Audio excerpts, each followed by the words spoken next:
married to a woman who is not Christian. She still calls herself Hindu. You are raising three kids in interracial, cultural, racial, religious household. And when you talk about too many immigrants here, when did you guys decide that number? Why did you sell us a dream?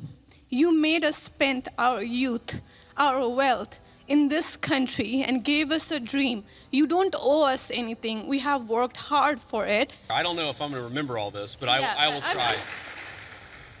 Hello, Mr. Vice President. Thank you so much for giving this opportunity to talk here today. I did not agree with many of the things that you said right ahead of this, but I don't think that's my point to discuss here. What I want to ask is, you are married to a woman who is not Christian. In her Wikipedia, I just looked it up. I wanted to know what her faith was. I didn't know this before. But she still calls herself Hindu. You are raising three kids in interracial, cultural, racial, religious household. How are you maintaining, or how are you teaching your kids not to keep your religion ahead of their mother's religion? Or how are you teaching them that your kind, that kind who got here just few years or few decades ago is different or is better than your mom's kind who got here just a generation before? How are you balancing that? And when you talk about too many immigrants here, when did you guys decide that number? Why did you sell us a dream? You made us spend our youth, our wealth in this country and gave us a dream. You don't owe us anything. We have worked hard for it. Then how can you, as a vice president, stand there and say that we have too many of them now and we are going to take them out to people who are here rightfully so by paying the money that you guys asked us? You gave us the path, and now how can you stop it and tell us we don't belong here anymore? And one more thing.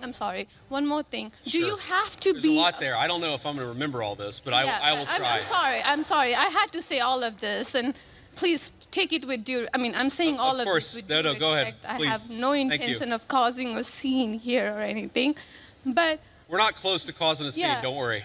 But we talked about Christianity, all of this. I'm not even Christian, and I'm here standing to show support. Why are we making Christianity one of the major things that you have to have in common to be one of you guys, to show that I love America just as you do? Why is that still a question? Why do I have to be a Christian?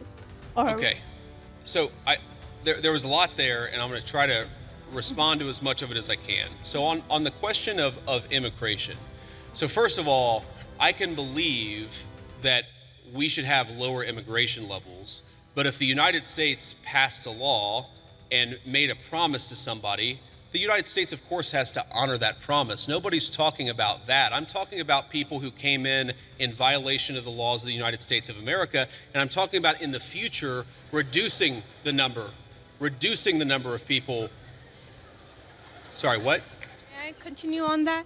Because when you just said you are not stopping with the people who came here legally, right? But you are pushing out policies that hurt us. And these policies are not even solving the problems. These policies are just creating chaos. No, ma'am. Okay, so again, I'm gonna finish answering the question, and then if I've answered all 9 of your questions in less than 15 minutes, then we can keep on going.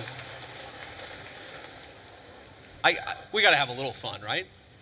So here's the thing. I can believe that the United States should lower its levels of immigration in the future, while also respecting that there are people who have come here through lawful immigration pathways that have contributed to the country.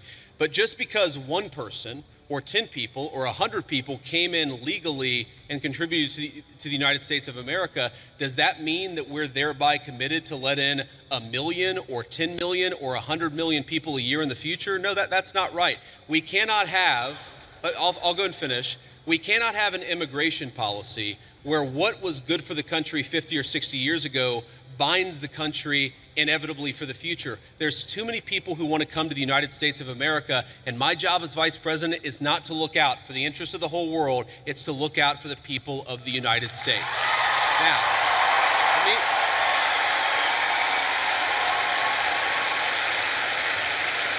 Now, you asked a personal question about our interfaith household.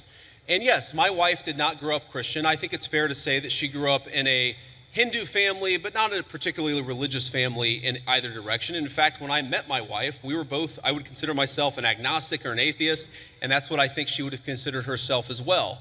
You know, everybody has to come to their own arrangement here. The way that we've come to our arrangement is she's my best friend. We talk to each other about this stuff. So we decided to raise our kids Christian. Our two oldest kids who go to school, they go to a Christian school.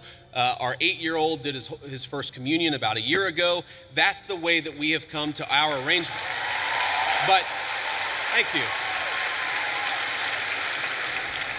My 8-year-old was also very proud of his first communion. Thank you, guys. I'll tell him that Old Miss wishes him the best. But I think everybody has to have this own conversation when you're in a marriage. I mean, it's true for friends of mine who are in Protestant and Catholic marriages, friends of mine who are in, atheist and Christian marriages. You just got to talk to the only advice I can give is you just got to talk to the person that God has put you with, and you've got to make those decisions as a family unit. For us, it works out. Now, most Sundays, Usha will come with me to church. As I've told her, and I've said publicly, and I'll say now in front of 10,000 of my closest friends, do I hope eventually that she is somehow moved by the same thing that I was moved in by church? Yeah, I honestly do wish that, because I believe in the Christian gospel, and I hope eventually my wife comes to see it the same way. But if she doesn't, then God says everybody has free will, and so that doesn't cause a problem for me. That's something you work out with your friends, with your family, with the person that you love. Again, one of the most important Christian principles is that you respect free will. Usha's closer to the priests who baptized me than maybe I am. They talk about this stuff. My attitude is you figure this stuff out as a family, and you trust in God to have a plan, and you try to follow it as best as you can, and that's what I try to do. I want to make a final point. So I don't want to cut you off. I want to be respectful to all the people behind you in line, but I want to make this point about immigration, okay? If you ask the question, what is the exact right number of immigrants for the United States to let in, it is just very specific on the context. If you go back to the 1920s, the United States passed an Immigration Reform Act that effectively cut down immigration to close to zero for 40 years in this country. And what happened over those 40 years? The many, many people who had come from many different foreign countries and different foreign cultures, they assimilated into American culture. And there was an expectation that they would assimilate into American culture. I think we have two problems in our immigration system today. And my guess is you're probably a slightly more leftist political persuasion, liberal political persuasion, maybe not. But here's the thing. I remember back in my establishment GOP days when I was still very early getting involved in Republican politics, I remember a conservative think tank person who told me that one of the reasons why immigration was really good is that if you had enough diversity in a country, people would mistrust each other and they wouldn't join labor unions. Okay?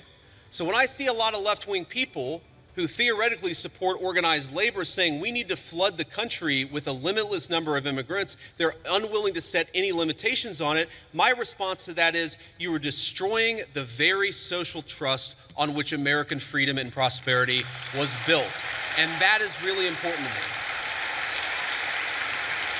So the honest answer to your question, what is the exact number of immigrants America should accept in the future? Right now, the answer is far less than we've been accepting. We have got to become a common community again, and you can't do that when you have such high numbers of immigration, which is one of the reasons why we have the immigration policy we do. Thank you. Next.